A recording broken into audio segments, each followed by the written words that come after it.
face of our continent before man came into the picture. Nature in balance, as they say. But that suggests something fixed and static. It wasn't. It was a community of creatures maintained by tensions and change. From the forest and prairie of the south to the tundra of the north, it was a natural living community, all bound together in an intricate, ever-changing web of which one strand of life supported others and was in turn supported.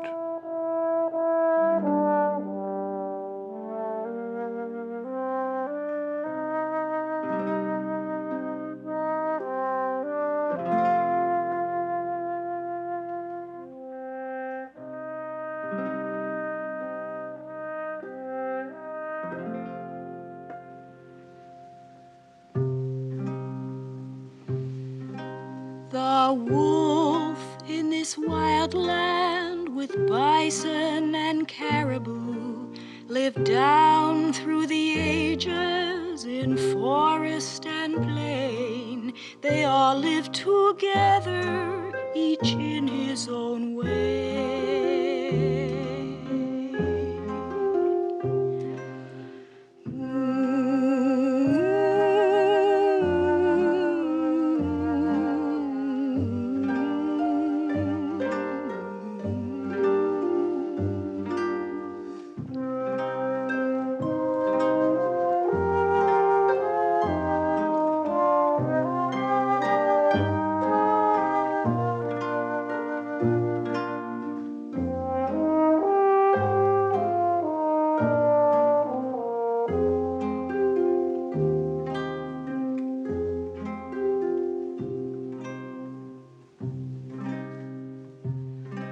The moose and the bison, the deer and the caribou, they fed on the forest, the grass and the moss. But the way of the wolf when he needed to eat was to track down his prey, had to have meat.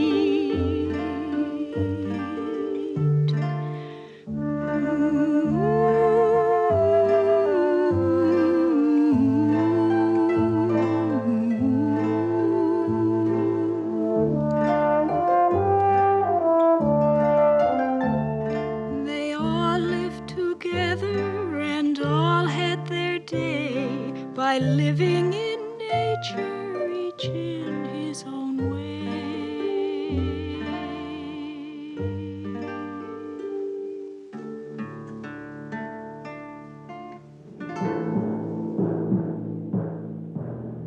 About 20,000 years ago, the first man showed up in North America and got into the act.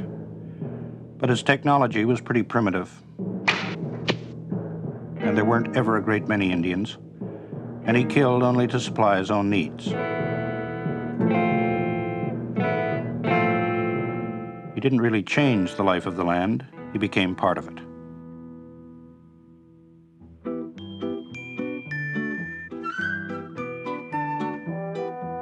But another bunch was on the way, with power to really disrupt the shifting balances of nature.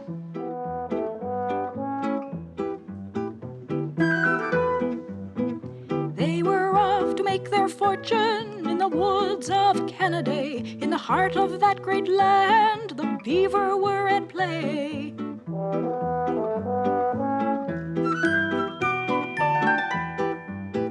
Now the beaver had a special coat, and for it they will pay a fortune for a bale of skins in London far away. So the trader tells the Indians, come all you unto me, just bring me all the skins you can to ship across the sea. The reason for this trade is that over in London town, a hat of felt from beaver pelt can bring a gent renown.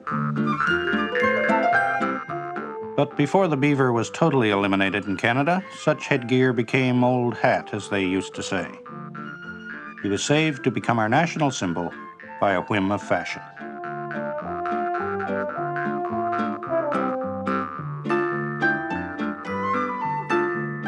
Some other species weren't so lucky.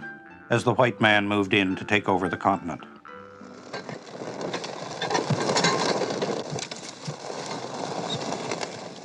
Usually it was accomplished with good sense and humanity and certainly heroic toil. But to some others it meant simply getting rid of whatever was in the way.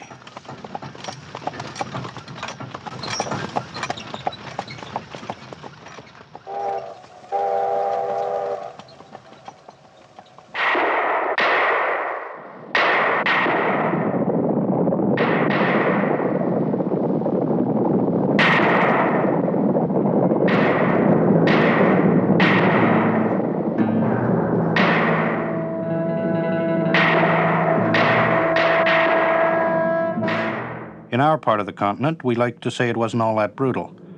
But the last Indian in Newfoundland disappeared over a century ago. The last passenger pigeon is long gone. And we've tried our very best to exterminate the wolf.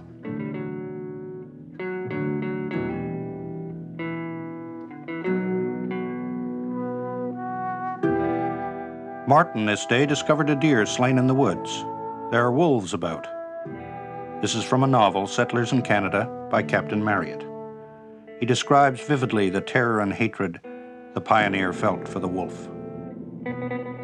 For he had inherited the horror stories, legends of Europe.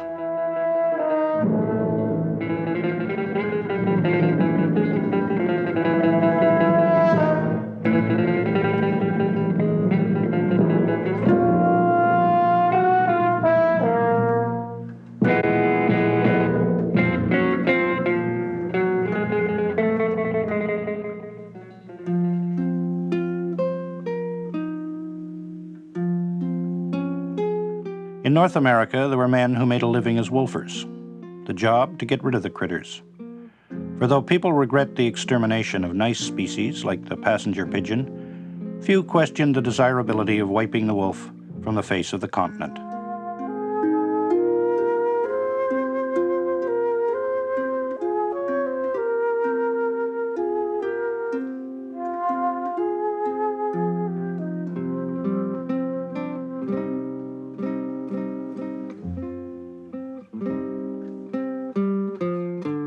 In the early days, it was a hard job, for wolves are smart and wary, and the qualities that made them good predators made them hard to bring down. Except with poison. That was effective.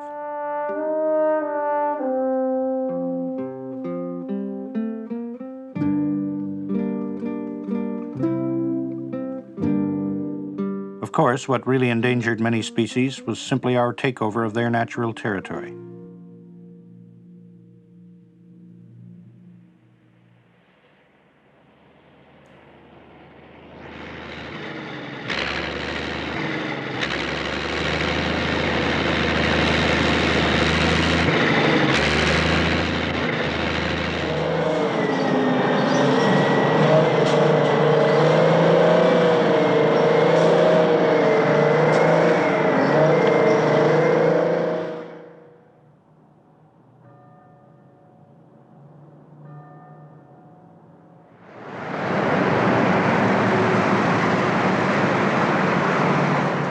There's a notion that man's taking over is bad for wild animals, period. Not quite true. For the raccoons, it's been just great. Their population has multiplied like ours, because of course they're fond of garbage, and around some of our cities, raccoons have even become a bit of a nuisance.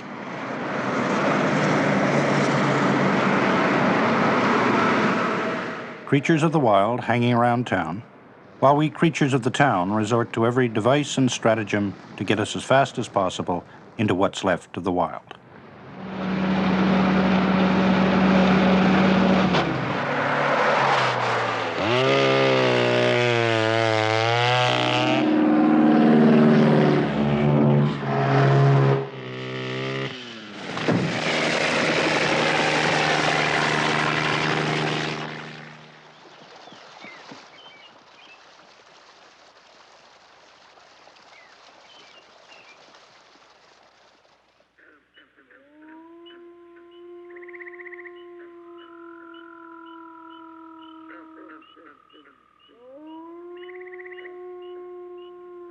There aren't many Canadians who've actually heard a wolf howl, and fewer still who've ever seen one outside a zoo.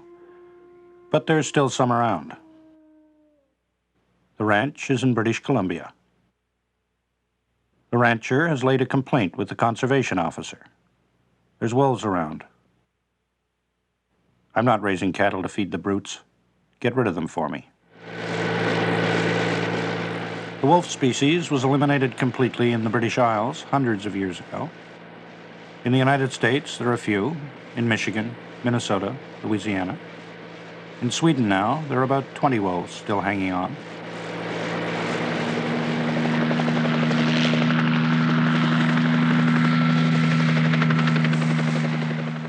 The wolves have taken off into the woods, but they'll be back here. The kill was moose.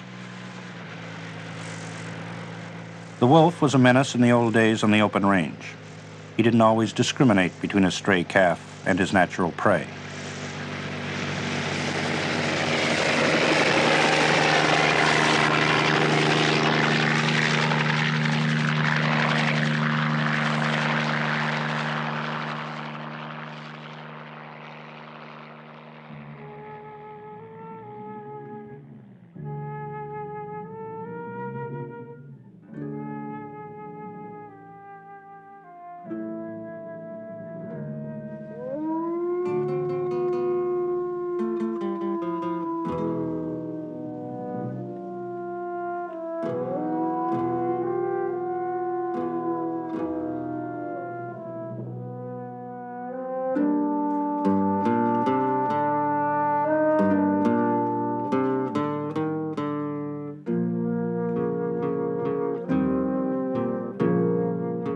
Man and wolf in competition. Man the hunter and wolf the hunter, after the same prey.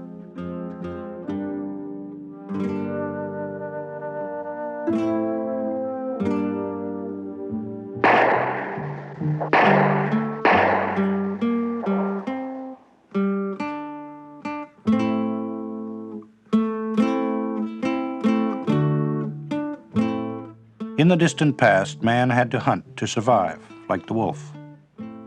Now, of course, for most hunters, it's a question of sport.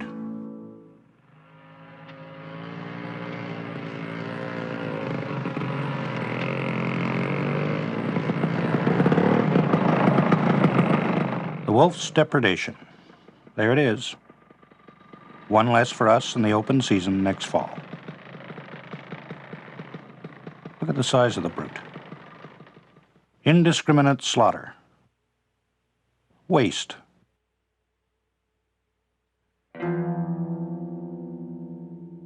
No closed season on the killer.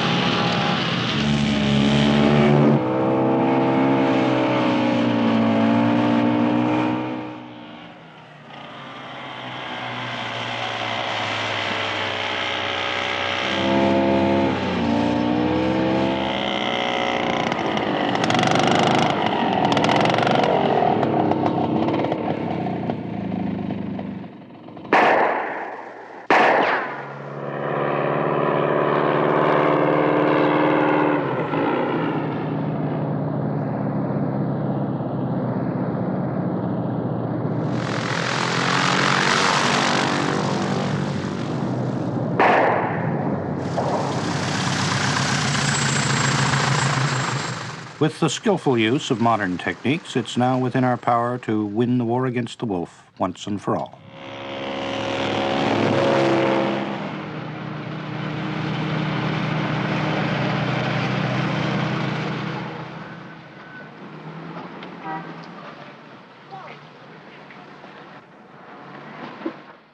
The wolf has a very bad reputation indeed. As infants, we learn about its devilish cunning and lust for blood. Anybody's blood.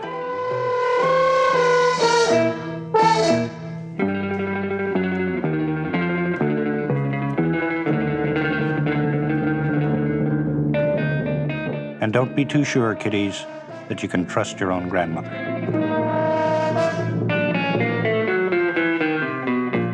And his press notices have been generally poor, to say the least.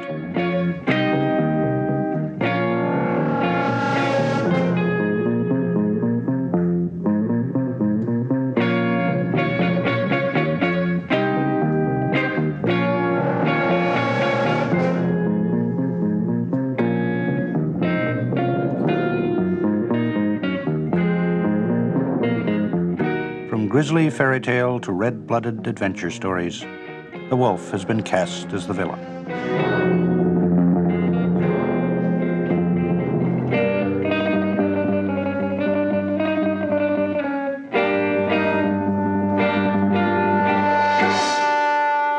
It's kill or be killed, and he who conquers the beast is not just a hunter, but a victor.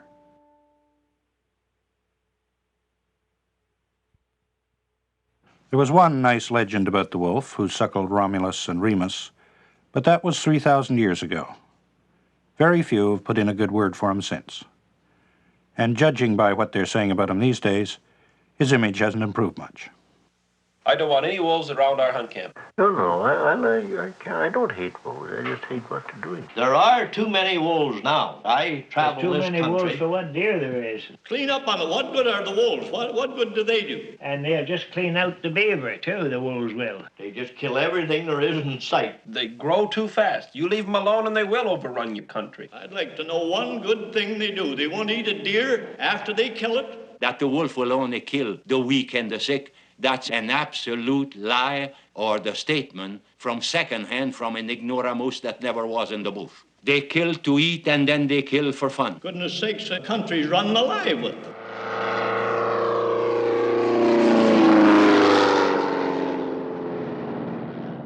Ken Semanek is a biologist. On this day, he was heading into a lake in northern British Columbia.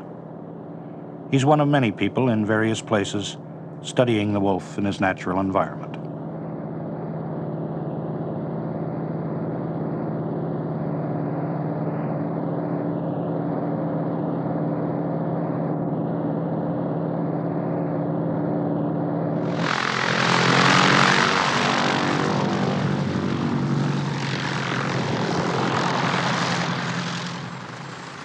There was the killer. No panic. Just a mild curiosity about the intruders.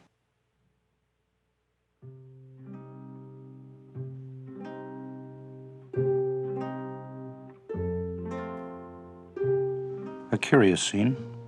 The caribou, the prey, just dawdled along. And the wolf dawdled too. What's the real story of the predator and his prey?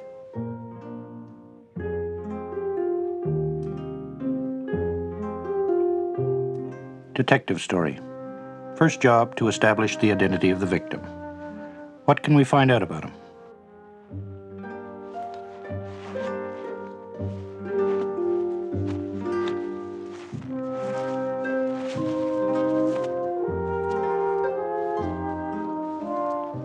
The bones tell the story.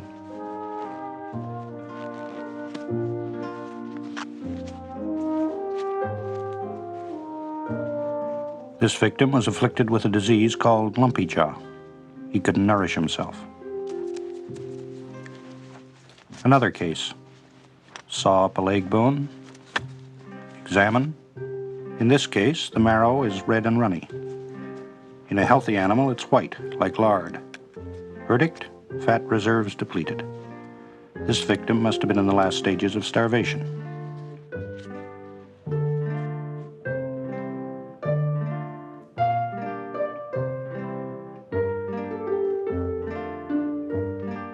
The food supply in this area had been pretty well browsed out. Trees broken off where the animals tried to get at it. Too many animals competing were destroying the source of their life. Verdict on the victims? They were generally the ones easiest to catch because they were past their prime.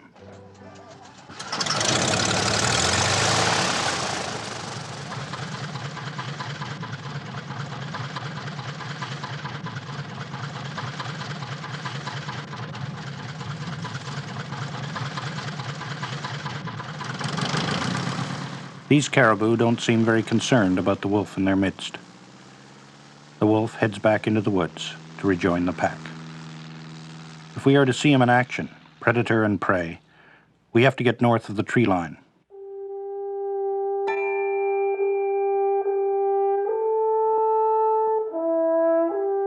Not quite so desolate as it looks. Under the snow, there's vegetation, lichen, mosses, enough to support a chain of creatures.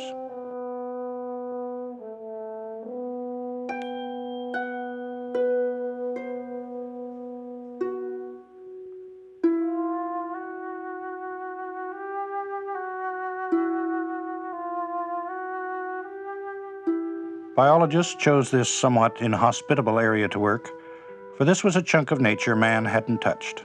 It is as it was. The wolves showed no fear of the strange intruders, but kept their distance.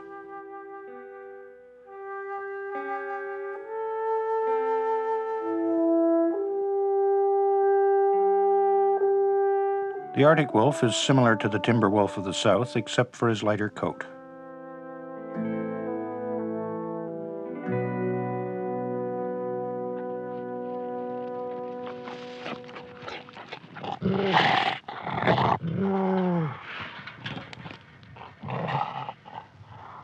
The kill was caribou.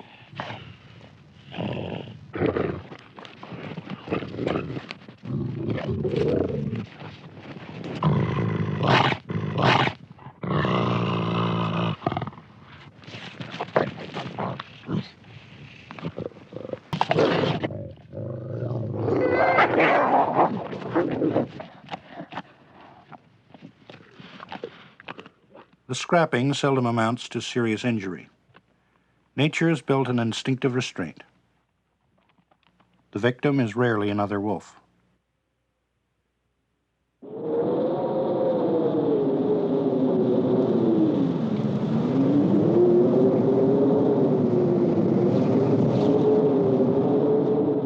The biologists studied the pack and the life of this land for 2 or 3 months each spring for 4 years.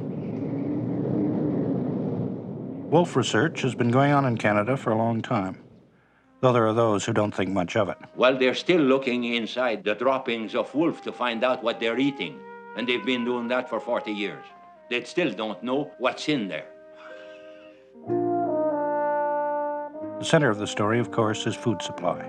What do they eat?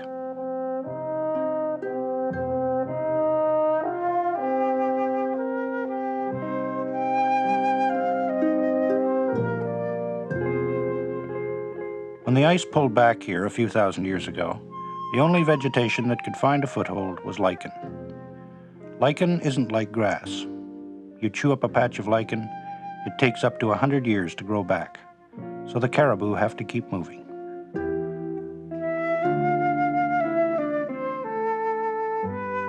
The wolf on Baffin feeds almost exclusively on caribou.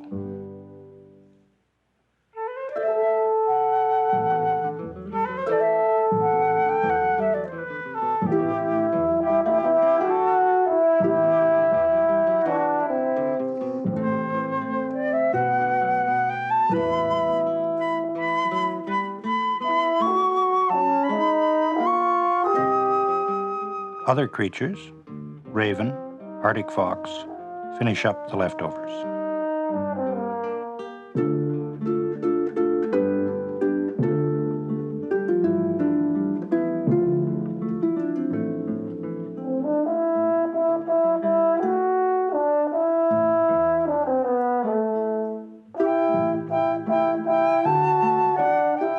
Heading up the trips to Baffin Island was Douglas Pimlett, professor of zoology at the University of Toronto.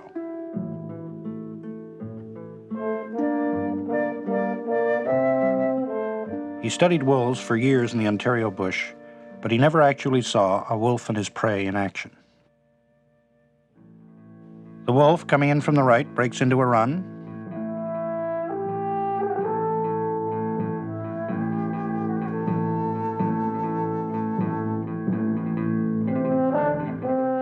The caribou shift into high gear. No future in that. He'll have to bide his time until the odds are more even. A healthy caribou can usually outrun his pursuer. During the 3 expeditions, they did observe some actual killings, but the camera recorded only the usual futile chases.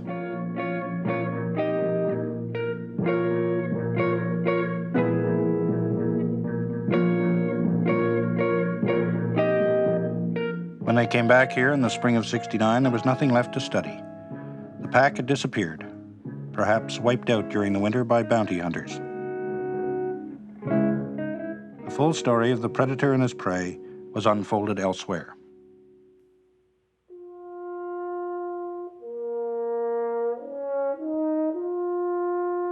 Isle Royal, 210 square miles of wilderness. an island in Lake Superior, 15 miles off the mainland of Ontario. It's a U.S. national park, its wildlife unmolested, a biologist's dream. 40 years ago, there were perhaps 3,000 moose living on the island, but too much of the vegetation was being browsed out. The moose were starving. Moose, like deer and caribou, are natural prey of the wolf, but there were no wolves here then. One very cold winter, about 30 years ago, the channel between the island and the Ontario mainland froze over, and a pack of wolves made their way over the ice. Biologists have been keeping track of the situation so diligently that the wolves pay no attention to the research plane overhead. They've learned it's harmless.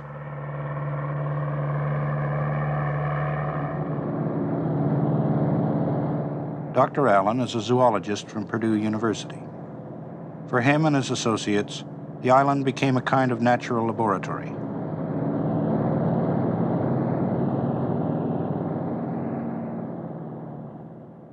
A healthy bull moose may get up to 2,000 pounds, one of the most powerful animals on the continent.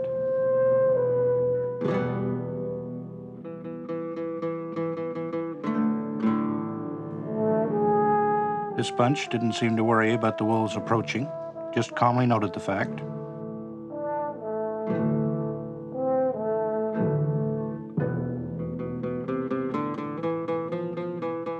The bull turns to show his intentions. "Keep coming and I'll kick you to pieces."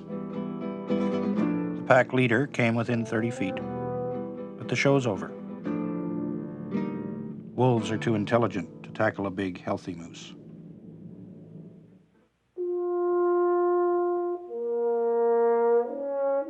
But to survive, the pack needs moose meat.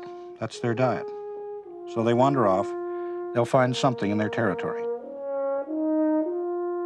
On Isle Royal, this pack's territory works out at about 10 square miles for each wolf. They were constantly marking the scent posts, limits meaning other wolves keep out.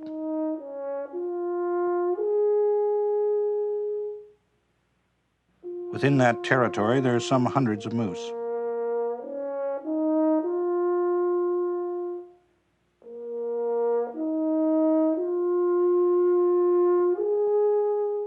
It works out that despite the prowess of the prey, they manage to make about 2 kills a week. By humanitarian standards, it sounds awful. The victims are most often the old and sick and defenseless, and sometimes youngsters whose mother isn't around to protect. But after 30 years, the standing in Isle Royal is 2 packs, plus several loners, about 22 wolves altogether, about 1,000 moose, and a healthy vegetation, a food chain that supports everybody. The legend that wolves take over and destroy everything in sight is beginning to die.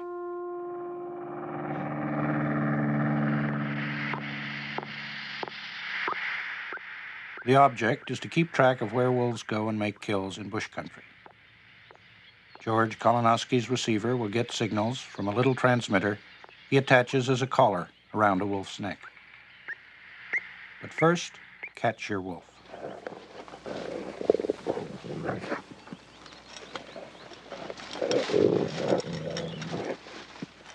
Kolonowski invited a local woodsman to go along and give him a hand in the operation. When he heard Kolonowski was going to handle a live wolf with just a forked stick, he said, "I'm not going near any proposition like that. You must be crazy."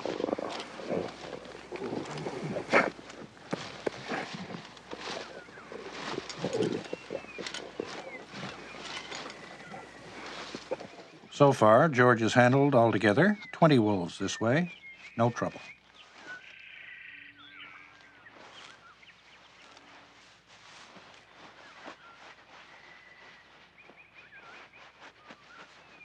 He could dope the alleged man-killer with tranquilizers, just to be on the safe side, but he doesn't bother.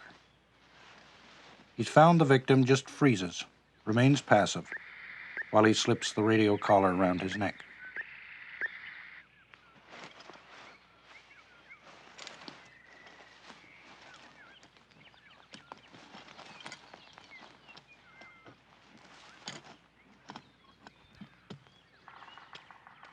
When George sets a trap, he removes one of the springs, so the leg won't be damaged.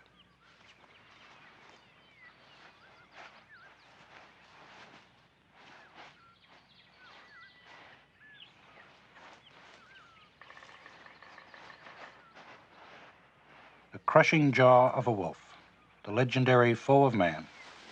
But he just lay there, frozen with fear, had to be prodded to realize he was free again.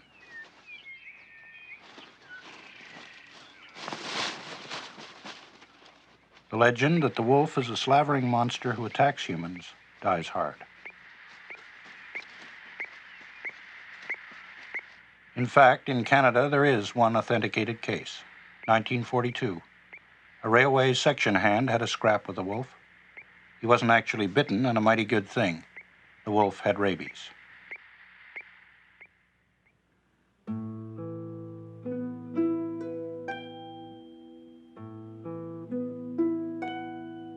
The legends are dying as we begin to understand the wolf's place in the scheme of things natural.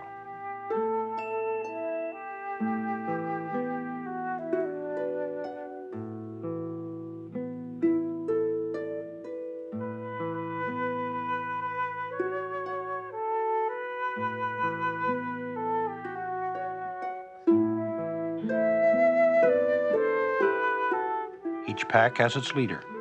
He's the one who carries his tail in the air, like a flag, the dominant male.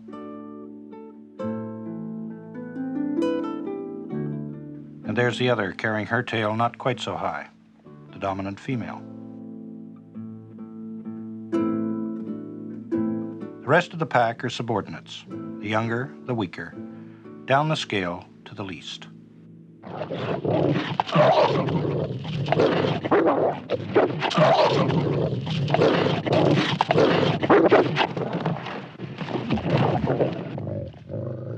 To watch wolves feeding isn't too pretty, but there's a ritual to it as formal as a state banquet. The kill's been made. The first ones to eat, the dominant pair.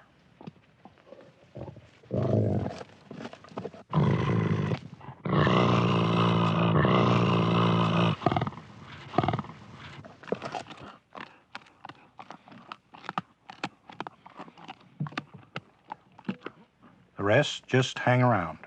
Their turn will come, when his lordship has well and truly dined.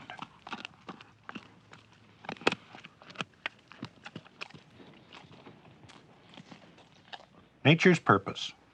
The dominant pair must keep in top condition. The welfare of the pack depends on them.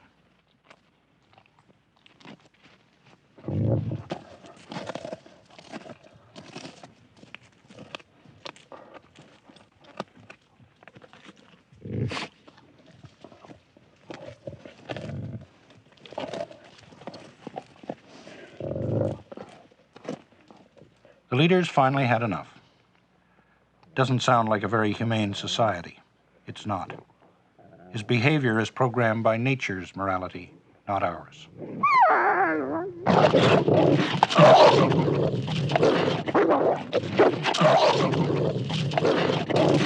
Now it's the turn of the subordinates.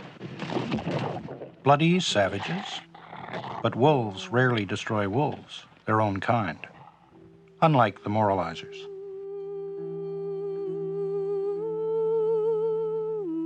The key to it is the wolf must live within a certain territory with limited resources, and he has no enemies to prey upon him, to keep down the numbers that must be fed. But nature looks after that. Usually only the dominant pair mate, and she comes into heat only once a year, in February.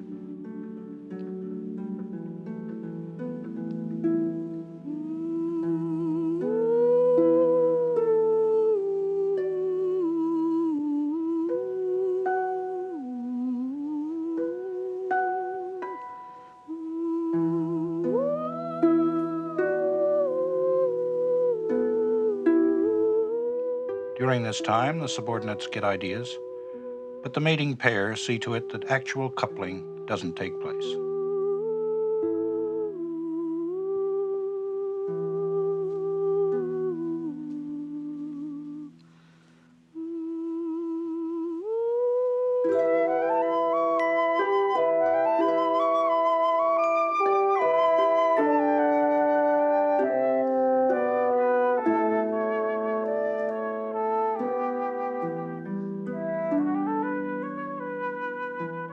As soon as the frost is out of the ground in the spring, the female digs her den, or sometimes she cleans out an old one.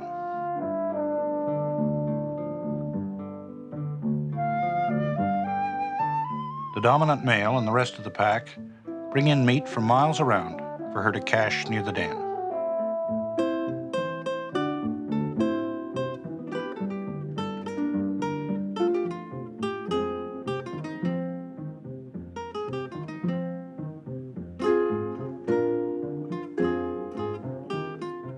And one day her time is due.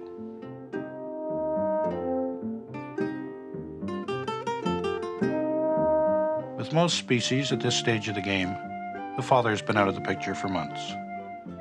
But the wolf male is very much with it, very busy.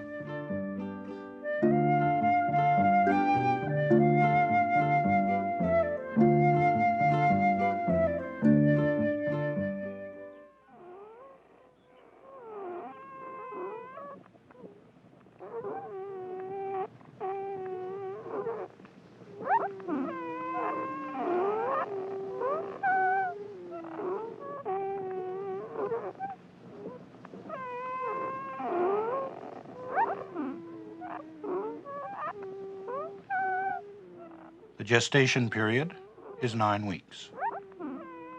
Litters range from 3 to 10. The pups are born at intervals of about 20 minutes.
Wolves have been described as the ideal parents of the animal world.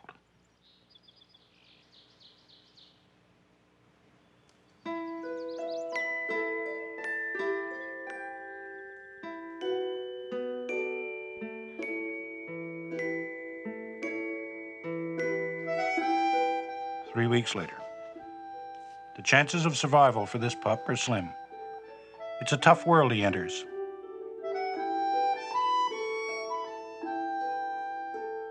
And if he does manage to grow to maturity, there's that $50 price tag on his coat and $25 or $50 bounty money on his head.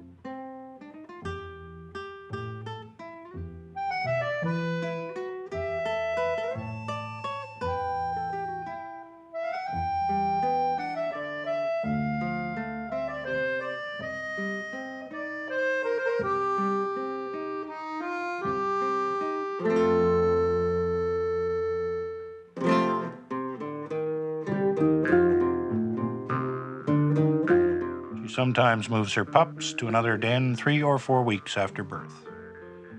The reason for this isn't known for sure.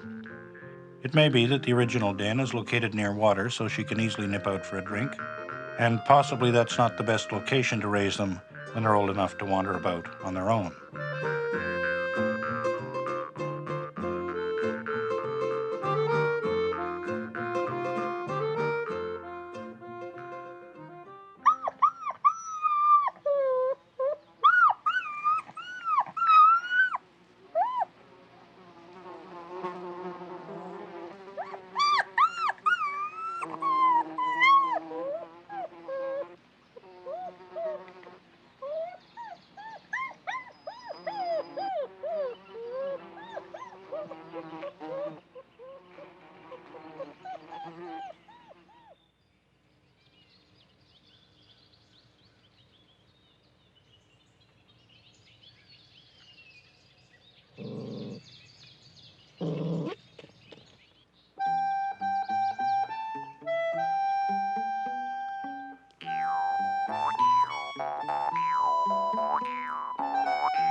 At this stage, the father, and in fact all the rest of the pack, take part in raising them. The pups instinctively know that biting the corner of his mouth may make him regurgitate food for them. There may be a kill a couple of miles away. The male's been at it, and the easiest way to bring back a share for them is in his own stomach, half digested.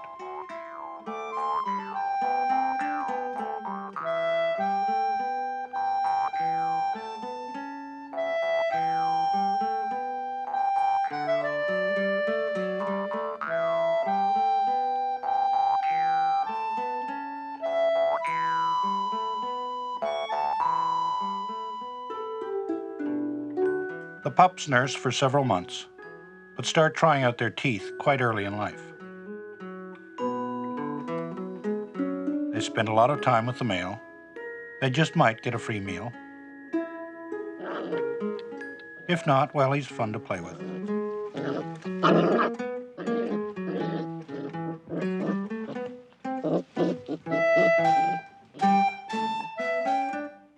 His patience seems inexhaustible.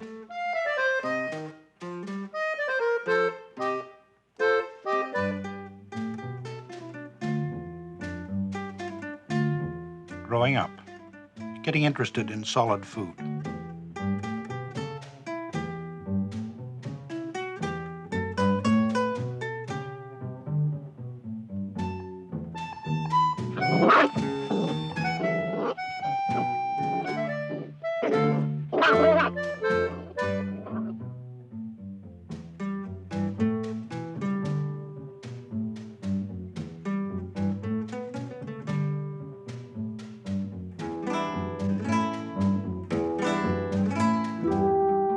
After about 3 months, they leave the den for good. They're ready to start ranging out into their territory, members of the pack. The numbers of the pack have increased, obviously, but this time next year, the pack won't be any bigger. One more perhaps, a couple less, about the same. Won't get through the winter ahead. Even the dominants must die and be replaced by younger and stronger.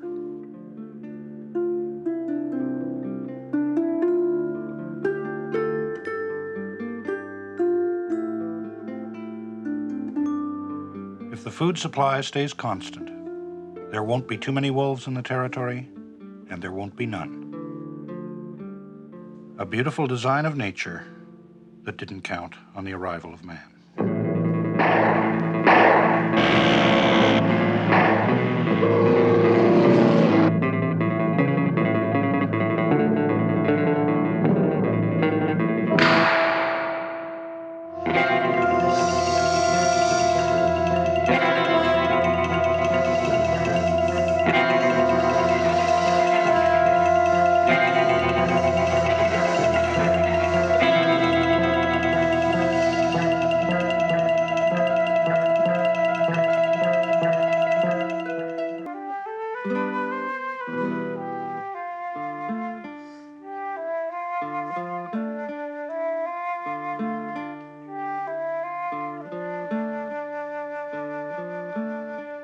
The wolf in the wild land with deer and with caribou lived down through the ages in forest and plain. They all lived together, each in his own way.